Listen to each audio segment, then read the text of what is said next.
शिव कथा में सभी समाज के लोग जुड़े हैं। गुजराती समाज हो, हमारे कई सारे मारवाड़ी भाई भी इस कथा में जुड़े हैं। यहाँ के प्रॉपर धनबाद के लोग भी जुड़े हैं।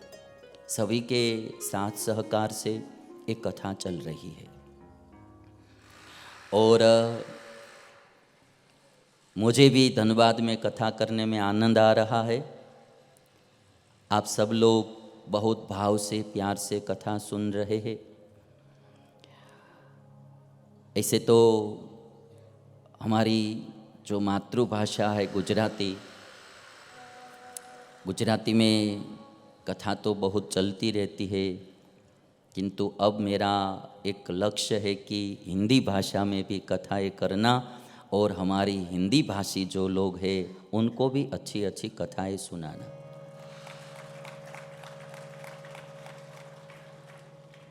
यहाँ शायद हमने 2-3 बार भागवत की कथा की है धनबाद में, ये शिव पुराण की कथा हुई। एक बार कभी रामायण की कथा भी की थी। अब यदि कभी भी मैं धनबाद में आऊँगा कथा करने के लिए तो महाभारत की कथा सुनाऊँगा आप लोगों को, क्योंकि महाभारत को 5वां वेद कहा गया है और जिस महाभारत में श्रीमद् भगवत गीता समाई हुई है, विष्णु सहस्र नाम समाया हुआ है और विदुर नीति समाई हुई है, ऐसा जो अद्भुत ग्रंथ महाभारत। और व्यास प्रभु ने तो इतना कह दिया कि जो कुछ अन्य शास्त्र में है वह सब कुछ महाभारत में है और जो कुछ महाभारत में नहीं है वो कहीं भी नहीं है। अर्थात महाभारत संपूर्ण ग्रंथ है। मनुष्य जीवन किस तरह से जीना चाहिए, मानव किस तरह से सुखी होता है, सुख शांति जीवन में पा सकता है, सुख शांति के सभी प्रकार के उपाय महाभारत में कहानी के द्वारा बताए गए। कोई रूपक, कोई कहानी, कोई पशु की कहानी, कोई पक्षी की कहानी, कोई मानव की कहानी, उसके द्वारा कैसा हम जीवन जिएंगे तो क्या क्या होगा, उसका पूरा मैसेज महाभारत में दिया गया है। तो आज आप सब लोगों की भावना से शिव पुराण की कथा चल रही है।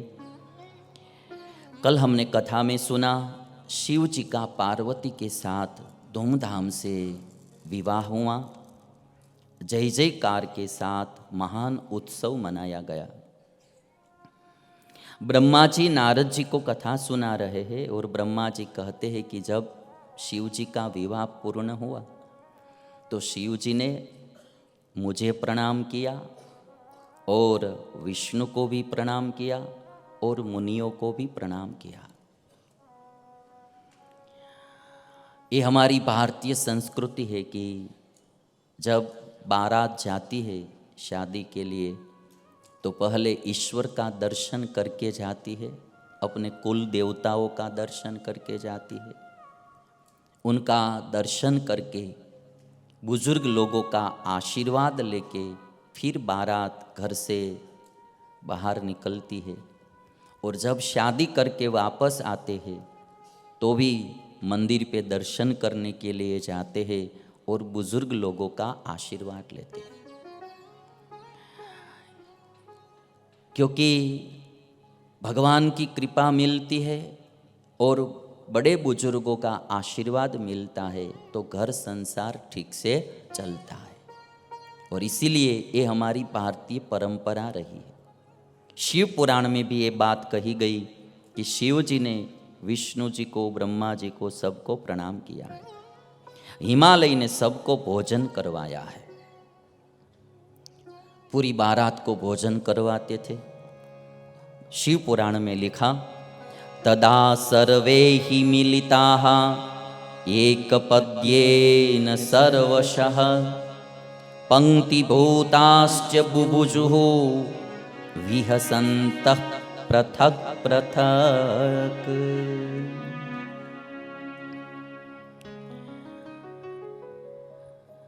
सुत पुराणी कहते हैं शौनकादिक मुनियों को कि उस समय सभी लोग एक पंक्ति में भोजन करने के लिए बैठे। वो भोजन करते करते सब हंसते हुए भोजन कर रहे थे। भोजन कैसे करना चाहिए वो भी बताया गया है कि आनंद में मौज में रहते हुए भोजन करना चाहिए। भोजन करते समय बहुत गुस्सा मत करना। अभी कोई भोजन थोड़ा खारा बन गया है, तीखा बन गया है, तो बाद में कह देने का कि भी आज थोड़ा खारा था, कल थोड़ा ध्यान रखना, किंतु बर्तन को फेंकना नहीं, गुस्सा नहीं करने का। भोजन करते समय शांत चित्त होकर आनंद में भोजन करना चाहिए। पंक्ति भूताश्च बुभुजुहु विहसंतः पृथक पृथक, हंसते हुए सब भोजन कर रहे थे। भोजन भी हंसते हंसते करना। परिवार में सबको, एक तो ये मैं बात बताऊंगा कि हर दिन एक बार तो पूरे परिवार को साथ में मिलकर भोजन करना चाहिए। कोई एक आता है और खा कर जाता है, दूसरा आता है, ऐसा नहीं। एक बार तो दिन में सब साथ में मिलकर पूरा परिवार भोजन करेगा और बस अपनी अपनी बातें करेंगे पूरे दिन की और आनंद से हंसते हंसते भोजन करेंगे। ऐसा हमारा परिवार होना चाहिए। और शिव पुराण में लिखा है कि बहुत दिनों तक बारात को रोककर भोजन करवाया। पहले के ज़माने में 3-3, 4-4 दिन, 5-5 दिन बारात रुकती थी, भोजन करवाते थे और आनंद करते थे। आज के जैसा नहीं था, एक दिन में ही सब कार्यक्रम खत्म।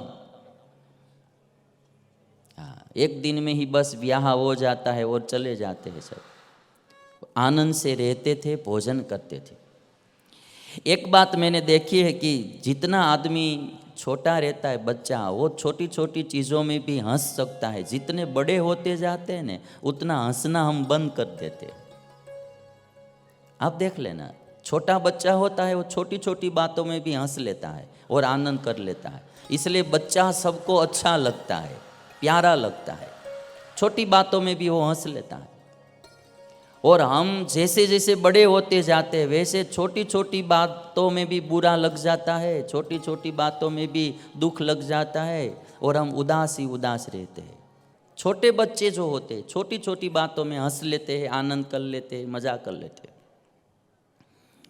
एक बात कहूँ या न कहूँ, किंतु ऐसा होता है कि जो लोग बहुत इस लोक में भी बड़े हो जाते हैं, पैसे वाले या सत्ताधीश, फिर भी वो आसानी से हंस नहीं सकते।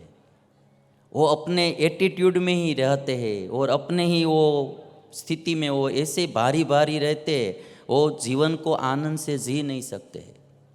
चाहे कितनी भी संपत्ति आ जाए, सत्ता आ जाए, जीवन तो एकदम आनंद से और प्यार से ही जीना चाहिए, सबके साथ हिल मिल के जीना चाहिए।